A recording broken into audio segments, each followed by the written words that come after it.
इंदुकोटितेजकिरणं सिन्धुभक्तवासलं नन्दनात्रिसूनो दत्त इंदिराक्ष श्रीगुरुं गन्धमाल्य अक्षतादि वृन्ददेववन्दितं वन्दयामि नारसिंह सरस्वती च पाहि माम् मायापाश अंधकार छायाभूत भास्करम् आयताक्ष पाहि श्रिया वल्लभेश नायकम्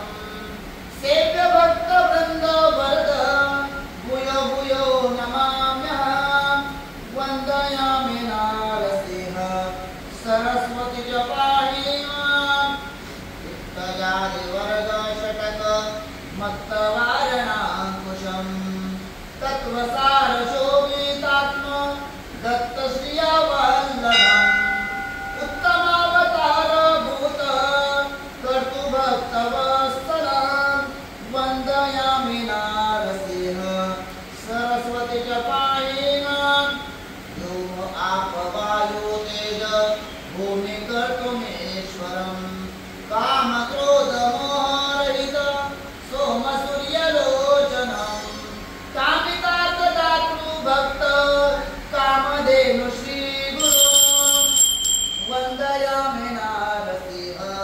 सरस्वती च पाहि माम् कुण्डलेक आयताक्ष कुण्डले दुतेजसं चण्डदुरितखण्डनाथ दण्डधारि श्रीगुरुं मण्डलिकमौलिमा दण्डभासिताननं वन्दयामि नारसिंह सरस्वती च पाहि माम् वेदशास्त्रस्तुत्यपाद आदिमूर्ति श्रीगुरुं नादकलातीत कल्प कल्पपाद सेव्यं सेव्य भक्त वृन्द वरद भूयो भूयो नमाम्यहम् वन्दयामि नारसिंह सरस्वती च पाहि माम् अष्टयोग तत्त्वनिष्ठ दुष्ट ज्ञानवारिधिं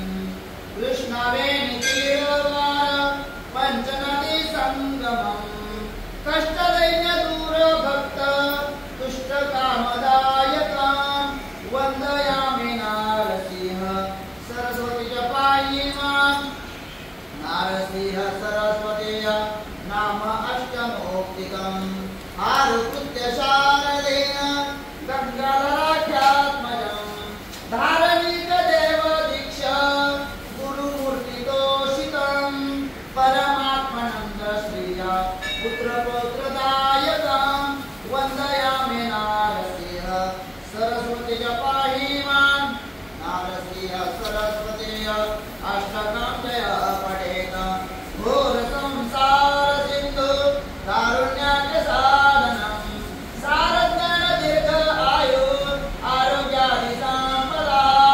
चारुवर्गकाम्य नाम वारंवार जपेत् वन्दयामि नारसिंह सरस्वती च पाहि माम् वन्दयामि नारसिंह सरस्वती च पाहि माम्